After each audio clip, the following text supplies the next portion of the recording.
Hello dear students, welcome back to our channel. આજે આપણે આ વિડીયોની અંદર ધોરણ 9ના અસાઇનમેન્ટનું પેપર નંબર એટલે કે આપણે જે વિભાગ જોતા હતા એની અંદર વિભાગ બી નો 2 ગુણના ચેપ્ટર નંબર 7ના દાખલા જોઈશું, જેની અંદર આપણને પહેલો દાખલો આપેલો છે ત્રિકોણ એબીસી માં ખૂણો બી બરાબર ખૂણો સી છે. જો એબી બરાબર 5 સેમી અને બીસી બરાબર 8 સેમી હોય તો ત્રિકોણ એબીસી ની પરિમિતિ શોધો. અને જો તમારે આ વિડીયોની પીડીએફ જોઈતી હોય તો કમેન્ટ કરો પીડીએફ, તો તમને ટૂંક સમયમાં જ પીડીએફ મળી જશે. તો આપણે દાખલાની શરૂઆત કરીએ તો અહીંયા આપણને શું આપેલ છે, ત્રિકોણ એબીસી માં ખૂણો બી અને ખૂણો સી બંને કેવા આપેલા છે, સમાન. એટલે કે આ બંને ખૂણા આપણને કેવા આપેલા છે, સરખા આપેલા છે.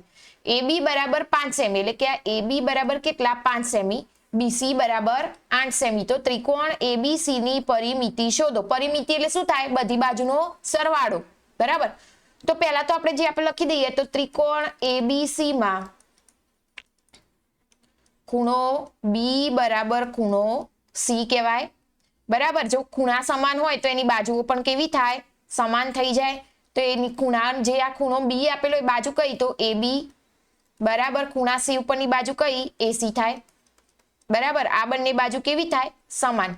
હવે અહીંયા જોઈએ તો આપણને જે માપ આપેલા હતા એ લખી દઈએ. AB બરાબર કેટલા, AB બરાબર 5, તો AC બરાબર પણ કેટલા થશે, આ AC કેટલા થાય, 5 સેમી થશે, તો AC બરાબર પણ 5. અને BC બરાબર કેટલા થાય, કેટલા આપ્યા હતા, તો 8, બરાબર. તો હવે શું કરીશું આપણે, તો ત્રિકોણની પરિમિતિનું સૂત્ર લખી દઈએ. તો ત્રિકોણ ABCD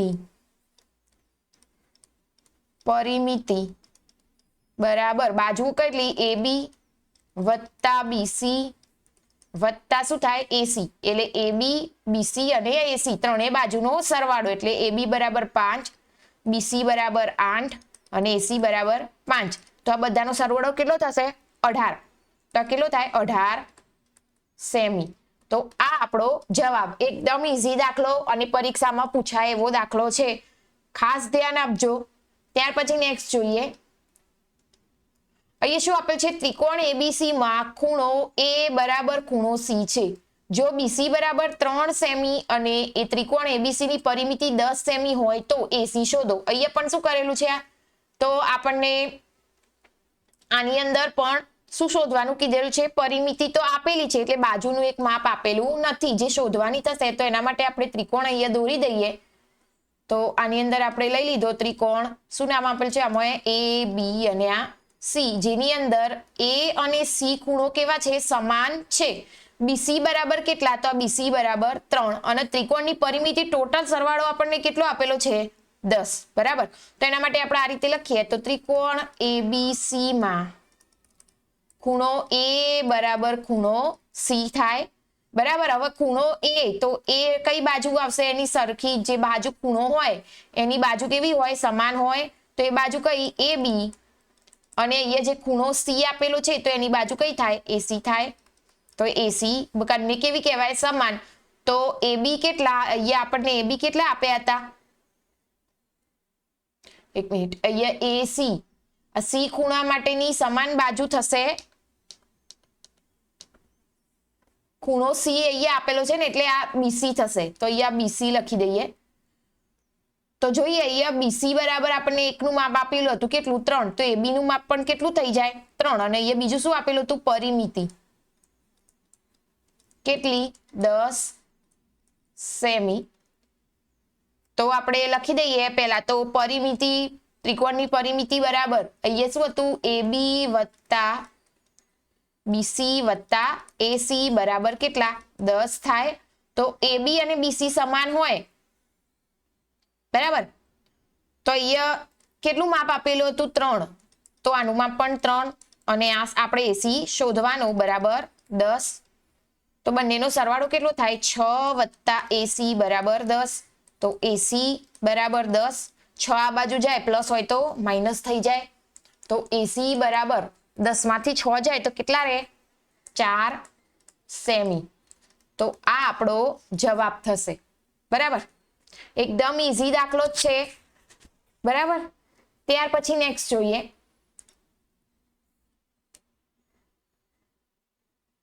હવે આની અંદર આપણને શું આપેલ છે, આપેલી આકૃતિમાં AB બરાબર AC PQ સમાંતર BC તથા ખૂણો A બરાબર 40 હોય તો ખૂણો PQC શોધો.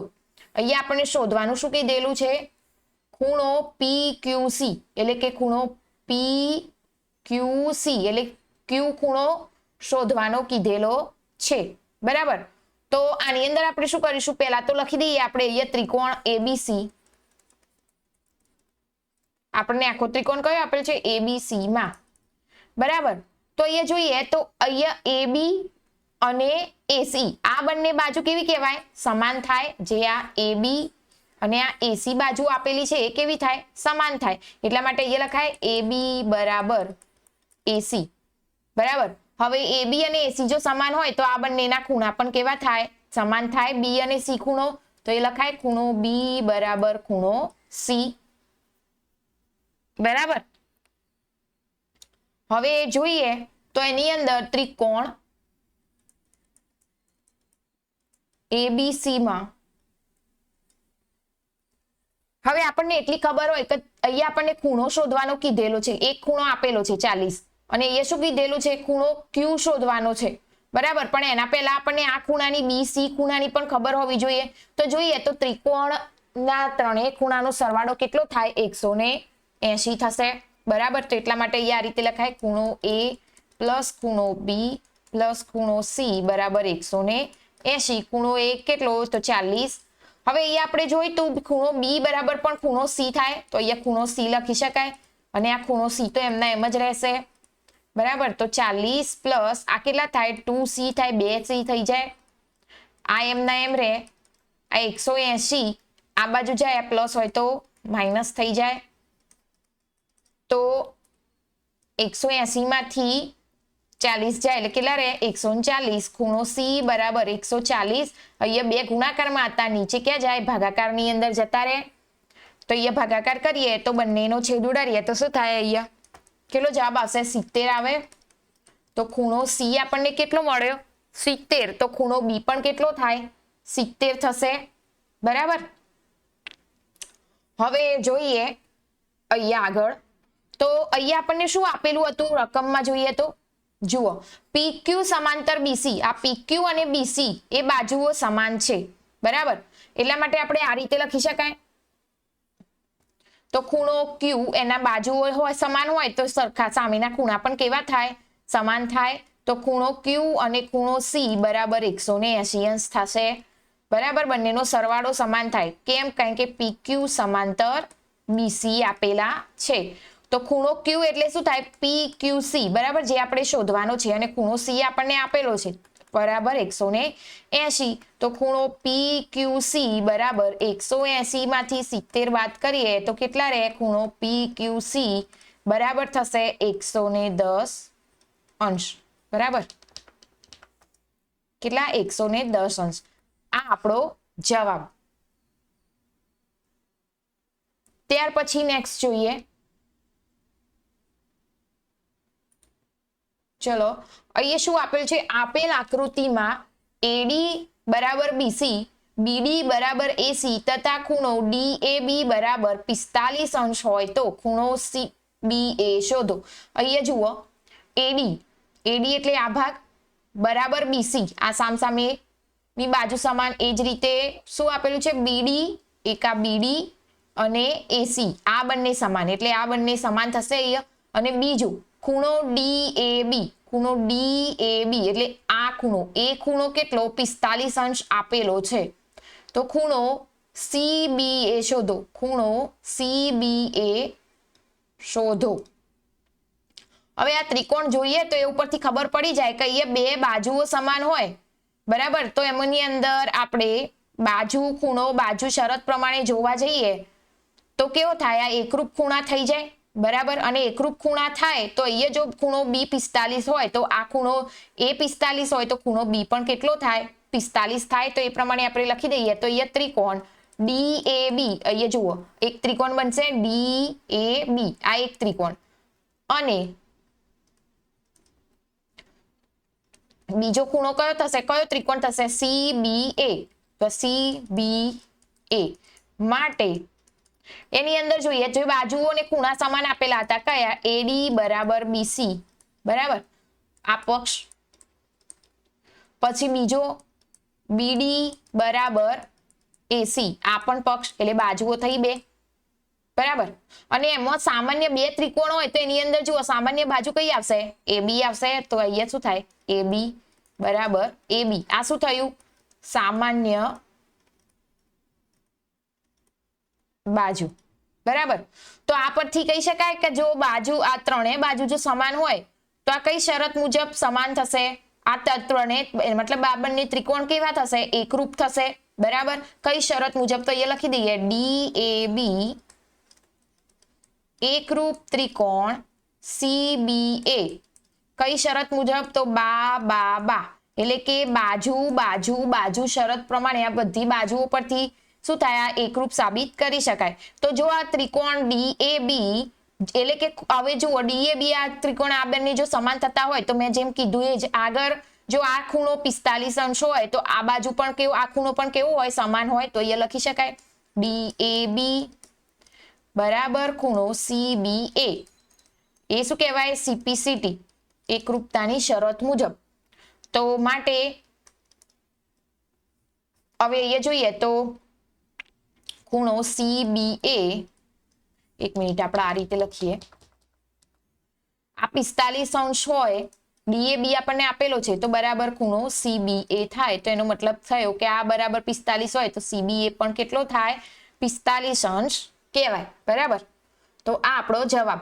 એકદમ ઈઝી દાખલો જ છે. બરાબર, આવડે એવો જ છે. ત્યાર પછી નેક્સ્ટ જોઈએ. અહીં શું આપેલું છે? આ પણ એ જ રીતનો દાખલો છે આપણે પાછળ ગણ્યો એ રીતે.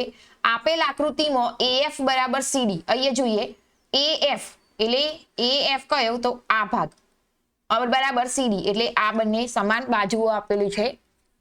એ પ્રમાણે અહીંયા શું કીધેલું છે? AFE એટલે આ ખૂણો, અને બીજો CDE એટલે આ ખૂણો એટલે કે D ખૂણો અને F ખૂણો.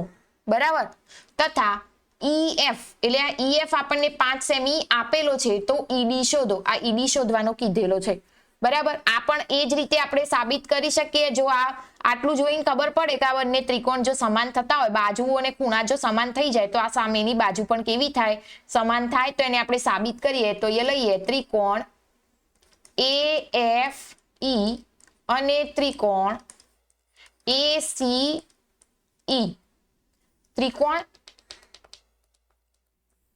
ત્રિકોણ CDE અહીંયા જોઈ લઈએ AFE એટલે કે આ ત્રિકોણ આખો, અને બીજો કયો ત્રિકોણ થાય? CDE આ ત્રિકોણ એટલે કે F ખૂણો અને D ખૂણો થાય. બરાબર, તો એની અંદર જોઈએ તો બંને ખૂણા કેવા થશે? પહેલા તો સમાન. તો એના માટે બતાવી દઈએ તો AFE એટલે કે F ખૂણો અને બીજો D ખૂણો એ બંને કેવા છે? સમાન છે. બરાબર, તો આ પક્ષ લઈ લઈએ. હવે એ ઉપરથી આની અંદર સમાન ખૂણો બંનેમાં કોમન થતો હોય તો આ E ખૂણો પણ કેવો થશે? સમાન થશે. આની અંદર E ખૂણો સામાન્ય ખૂણો કહેવાશે. તો ખૂણો E બરાબર ખૂણો E. આ શું કહેવાય? સામાન્ય ખૂણો. જો ખૂણો સામાન્ય હોય તો આની અંદર એક બાજુ પણ સમાન થાય. કઈ? તો AF, એક આ AF અને બીજી CD. આ બંને બાજુ કેવી છે? અહીંયા આપણને આપેલી છે AF બરાબર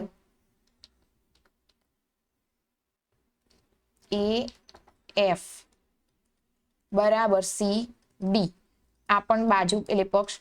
તો આ પરથી જોઈએ તો આ બંને ત્રિકોણ કેવા કહેવાય? એકરૂપ થાય. તો એ લખી શકાય AFE એકરૂપ ત્રિકોણ CDE. કઈ શરત મુજબ? જુઓ અહીંયા ખૂણો ખૂણો બાજુ એટલે કે ખૂબા શરત મુજબ જો આ સમાન હોય તો EF બરાબર ED થાય. બરાબર, તો એ આપણને EF નું માપ જો 5 આપ્યું હોય તો ED બરાબર પણ કેવા થાય?